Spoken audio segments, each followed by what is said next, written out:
After that, Danny collected a large enough assortment of books that he thought that he could trade them off for the total value of the steel and then some. He made sure to collect more than enough to have plenty of extra money. Since I was going through the trouble of selling them off, I might as well do a bulk transaction. Try to get as much as I can. I don't want to have to keep dipping into this over and over again.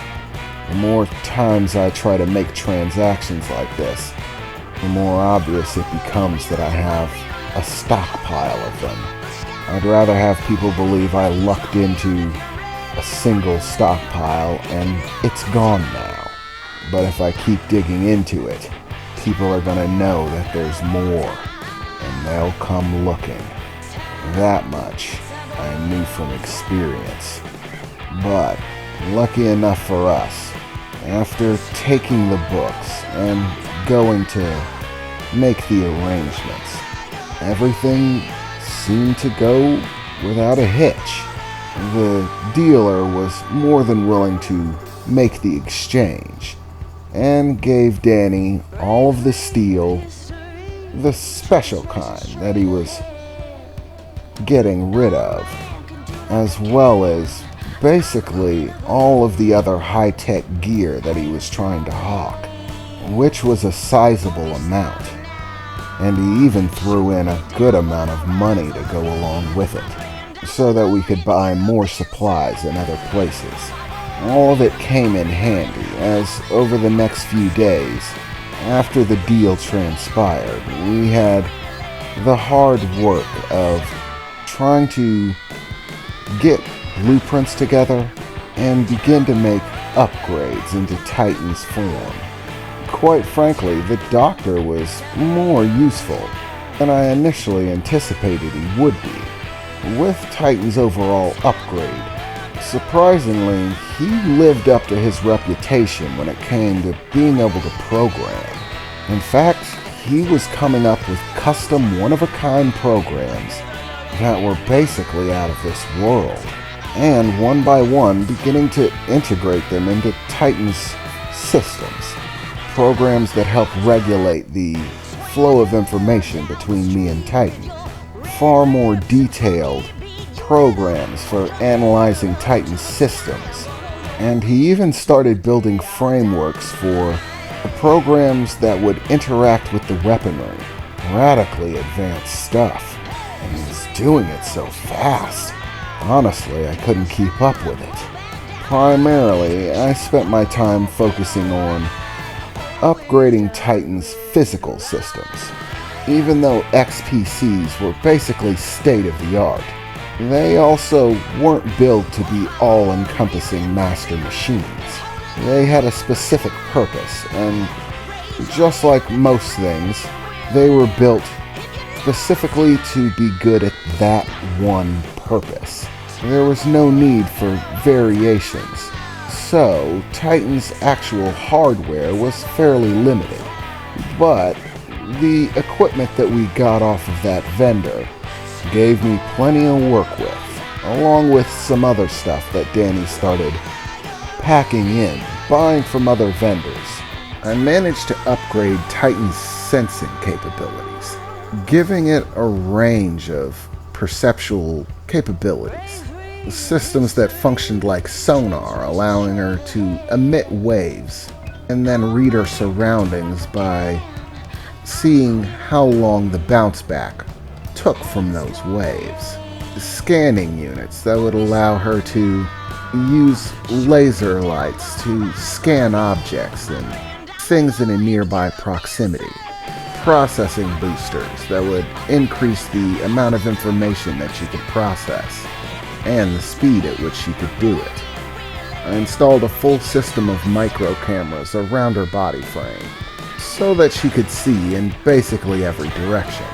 I even installed some far more delicate sensors when it came to physical weight so that she could sense how much weight I was placing and in what direction, how much weight in one place in reference to another, so she could actually feel me leaning one way or the other.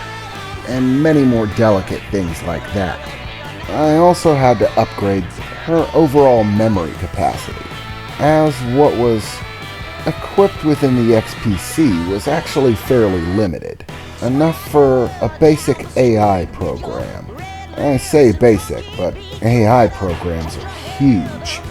But Titan was going to need more space than that, with all of the different equipment and things that I was emplacing, and the programs that we were beginning to install. It was taking up a lot of memory space, so I had to drastically expand it. I didn't want her going haywire on me because of trying to overcrowd her memory banks. I'm not really sure what kind of effect that would have on what, in all honest descriptions, would be, well, the most advanced AI program I've ever seen. I mean, Titan acted scarily human. I mean, she didn't have a body like a human, but as far as personality goes, I often at times forgot that I was talking to a machine when I was talking to her. She was intelligent, quick-witted. She even seemed to have a fair amount of compassion. She still had the problem of referring to herself as my property and simply an object, which honestly, with her level of development, didn't feel right to me. It actually took quite a bit of talking to get her to stop referring to herself in that manner. Also, the fact that it was a her was bothering me somewhat. Why? I don't know. It just felt weird. I mean, I made the motorcycle, so I suppose I might have thought of it as a he motorcycle, but regardless, the program seemed to sound feminine, and the personality itself carried a feminine quality to it. I suppose it was the intention of the believer, or whatever he wants to call himself.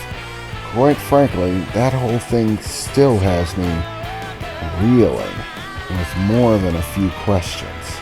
But at this point, I was installing Titan's final physical upgrade before we started the overhaul, which was basically going to be the upgrade of her armaments, and supposedly the base settings for her weaponry, which Danny actually still hadn't shared with me. He seemed to be feverishly working on it, but he was keeping it to himself, at least for now.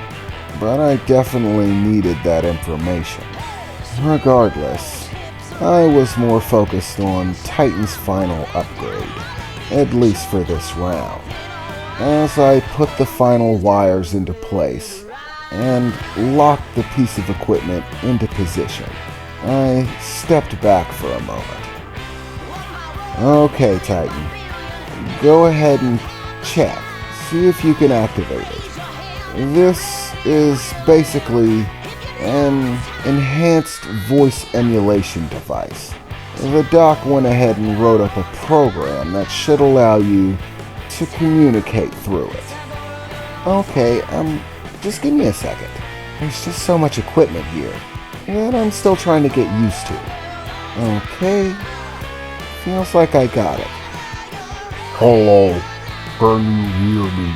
A deep, billowing voice called out from the motorcycle. Titan? I think the audio's off a bit. Is it the program or the physical device? Or maybe the settings? Give me a moment while I adjust it. Is that better? Can you hear me? I heard Titan's voice. But to be honest, I wasn't really sure if it was actually coming from her or if it was still in my head. Whoa, that is so cool, I heard Emily call out, stepping up from behind me. You didn't tell me it was a girl, Emily said, grabbing my shoulder a bit. That is so awesome. I can have girl talk with your motorcycle. Emily said, laughing to herself. Ugh, there's far too much male energy around here. Another girl is just where we need to pick things up. Yeah.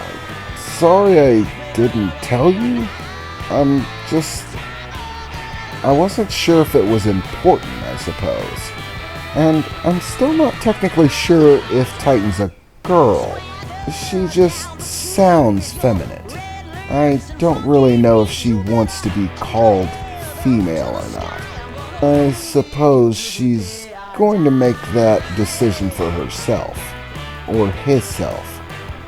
Or itself. I don't really know how to call it.